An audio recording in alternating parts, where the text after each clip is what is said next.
Hello दोस्तों, आप सभी का हमारे YouTube चैनल में स्वागत है। दोस्तों वीडियो को लास्ट तक ज़रूर देखिएगा। दोस्तों आज मैं दर्पण के बारे में बताने जा रहा है। दोस्तों सिर्फ वीडियो को स्किप नहीं कीजिएगा दोस्तों, लास्ट तक देखिएगा वीडियो को। दोस्तों चलिए शुरू करते हैं। दोस्तों यह लिखा है दर्पण। दर्पण को अंग्रेजी में कहते हैं मिरर। क्या कहते हैं? मिरर। जैसे कि मान लीजिए यहाँ एक हम दर्पण का चित्र बना दिए।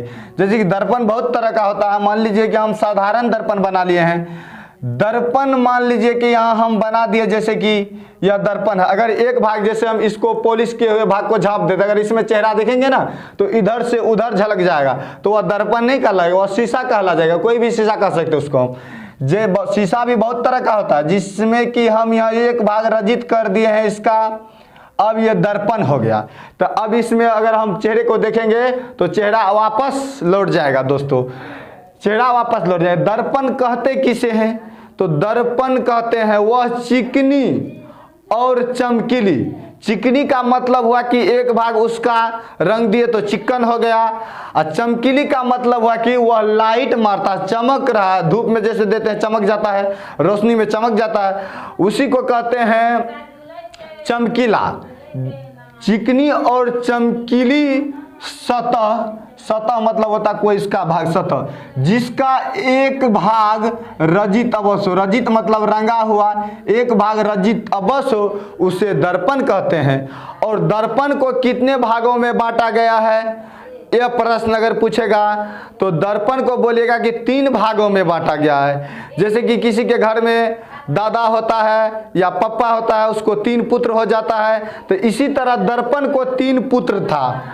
पहले फर्स्ट नंबर का नाम था समतल दर्पण, सेकंड नंबर का नाम था गोलीय दर्पण, और थर्ड नंबर का नाम था परवलिक दर्पण। समतल दर्पण को एक ही पुत्र नहीं हुआ, जिससे कि गांव देहात में किसी को पुत्र नहीं होता, उसको कहने लगता है लोग निपुत्र है तुम। तो निपुत्र में मतलब कि समतल दर्पण निपुत्र है और परवलिक दर्पण भी निपुत्र है, जो कि गोलीय दर्पण को 2 पुत्र हुआ है। समतल दर्पण किसे कहते हैं, इधर से समझाते हुए उधर वीडियो को देखिए। दोस्तों समतल दर्पण किसे कहते हैं? समतल दर्पण घर में जो देखते हैं उसी को कहते हैं समतल दर्पण, जिसमें कि प्रतिबिंब सेम टू सेम बन जाता है, उसी को हम समतल दर्पण कहते हैं। तो समतल दर्पण उस दर्पण को कहते हैं जिसका परावर्तक सतह समतल हो, उसे समतल दर्पण कहते हैं। जिसका परावर्तक सतह समतल हो उसे समतल दर्पण कहते हैं। जिसको लिखना है दोस्तों लिख लो। समतल दर्पण उस दर्पण को कहते हैं जिसका परावर्तक सतह समतल हो, उसे समतल दर्पण कहते हैं। अब दोस्तों गोलीय दर्पण किसे कहते हैं? गोलीय मतलब हुआ किसी नारियल के तरह, टाब के तरह, किसी का गोल चीज लीजिए बॉल के तरह, किसी खोखले मतलब नारियल का जैसे खलिया ले लीजिए, किसी खोखले या गोले का एक भाग वक्रित, एक भाग मतलब रंगा हुआ, एक भाग वक्रित अवश्य हो, आधा मतलब एक भाग वक्रित अवश्य हो, उसे गोलीय दर्पण कहते हैं। क्या कहते हैं? गोलीय दर्पण कहते हैं। तो गोलीय दर्पण को 2 भागों में बांटा गया है। दोस्तों पहले चलिए दोस्तों इधर हम परवलिक दर्पण को बता देते हैं। परवलिक दर्पण किसे कहता है या परवलय दर्पण किसे कहते हैं?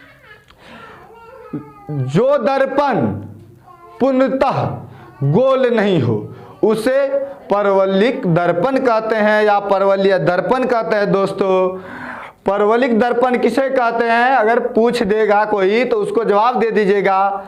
परवलिक दर्पण उस दर्पण को कहते हैं जो दर्पण पूर्णतः गोल नहीं हो, उसे परवलिक दर्पण कहते हैं। जैसे कि चित्र में यहाँ दिखा दिए हैं एग्जाम्पल में परवलिक दर्पण, जैसे कि चित्र में दिखाए हैं परवल के तरह ये चित्र हुआ। जैसे परवलिक दर्पण, परवल गोल नहीं रहता, उसी तरह यह हो गया परवलिक दर्पण, जो पूर्णतः गोल नहीं हो उसे परवलिक दर्पण कहते हैं।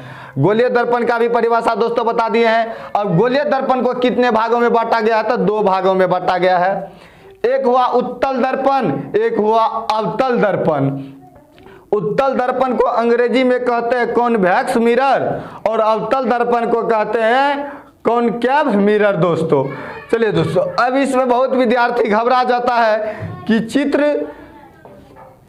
चित्र ऐसे भी होगा उत्तल दर्पण का और अवतल दर्पण का, तो दिक्कत कोई नहीं इसमें। लेकिन अवतल दर्पण में ऊपर वाला भाग रंगा होना चाहिए, अवतल दर्पण में ई भाग। अगर यही दर्पण को से हम अंदर से रंग देंगे तो वह हो जाएगा उत्तल दर्पण। उत्तल दर्पण क्या हो जाएगा दोस्तों? उत्तल दर्पण हो जाएगा दोस्तों, उत्तल दर्पण। चलिए दोस्तों हम इसको मिटा देते हैं।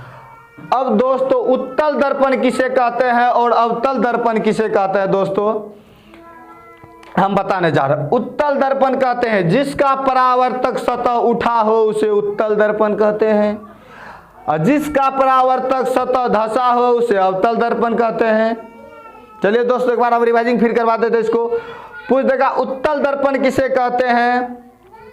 उत्तल दर्पण उस दर्पण को कहते हैं जिसका परावर्तक सतह उठा हो उसे उत्तल दर्पण कहते हैं, जिसका परावर्तक सतह धंसा हो उसे अवतल दर्पण कहते हैं। चलिए दोस्तों हम ये बात बता देते हैं, आप कभी नहीं भूलिएगा कि किसका परावर्तक सतह उठा है किसका धंसा हुआ है, कैसे जानेंगे दोस्तों? चलिए इसको देखिए, पहले क्या आया यू, अपना मन से मीनिंग निकाले हैं यू, इसका तो क्या आया ए, क्या आया ए, हम यहाँ लिख दिए, यहाँ लिख दिए यू से उत्तल, ए से अवतल मान लिए दोस्तों। हम ये अपना ट्रिक हम दोस्तों सभी को बताने जा रहा है। जैसे कि ABCD हम लिखते हैं, ABCD ऐसे ऐसे जेड तक लिखते हैं दोस्तों। इसमें पहले क्या आता है? ए आता है, उसके बाद यू आता है। पहले ए उसके बाद दोस्तों यू। तो मान लीजिए ए हुआ 1 नंबर, तो यू कितने नंबर में आता है? यू आता है 21 नंबर में दोस्तों। तब नहीं होता 21 UVWXYZ 21 नंबर में। अब इन दोनों में आप देखिए दोस्तों ए बड़ा है कि यू बड़ा है। अब मान लीजिए यह एक पौड़ी का सीढ़ी है, ऐसे सीढ़ी पर चढ़ जाइएगा, ऐसे ऐसे चढ़ते चढ़ते चढ़ते 21 गो सीढ़ी चढ़िएगा, यहाँ एक पर पहले चढ़े। अगर कोई आदमी 1 नंबर जाएगा और कोई 21 नंबर में जाएगा, पहले आदमी तो भोज खाएगा यही, लेकिन वो अंतिम में खाएगा, ऊपर बहुत चला गया। तो इसलिए जो ऊपर रहता है उसको उठा हुआ कहते हैं, और जो धंसा हुआ रहते हैं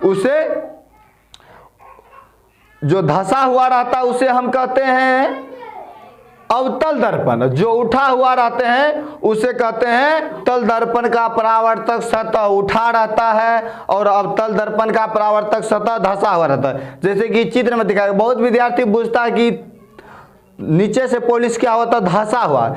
मान लीजिए हम अगर तकिए के नीचे सोते हैं, अगर नीचे से तकिए ले लेते तो मेरा भाग क्या हुआ था? उठ जाता है कपार। तो इसलिए इसके भाग को जो हम पॉलिश किए थे ये ऊपर चला गया, तो उठा हुआ हो गया, तो उत्तल दर्पण उठा हुआ। मान लीजिए कि हम है, अगर हम पर वजन दे देगा, मान लीजिए कि कोई भी वस्तु इस पर वजन वाला रख देंगे, या कोई भी ले लीजिए जैसे कि रुई ले लीजिए, वह उठा हुआ है, अगर उस पर ऊपर से दबोच दे दीजिए या ऊपर से कोई भी वस्तु धर दीजिए तो वह दब जाएगा। इसलिए वह क्या हो जाएगा? धंसा हुआ। तो अवतल दर्पण को धंसा हुआ और उत्तल दर्पण उठा हुआ। पूछेगा उत्तल दर्पण किसे कहते हैं? जिस का परावर्तक सतह उठा हुआ हो, जैसे कभी समझाए थे यू से उठा हुआ हो, जिसका परावर्तक सतह उठा हुआ हो उसे उत्तल दर्पण कहते हैं, जिसका परावर्तक सतह धंसा हुआ है उसे अवतल दर्पण कहते हैं। उत्तल दर्पण का दूसरा नाम होता है अपसारी और अवतल दर्पण का दूसरा नाम होता है अभिसारी दोस्तों। और हम वीडियो एक बना देंगे उत्तल दर्पण और अवतल दर्पण में अंतर क्या होता है दोस्तों। मेरे वीडियो को, चैनल को सब्सक्राइब कर लीजिए दोस्तों, लाइक शेयर करते रहिए। चलिए दोस्तों, जय हिंद जय भारत दोस्तों।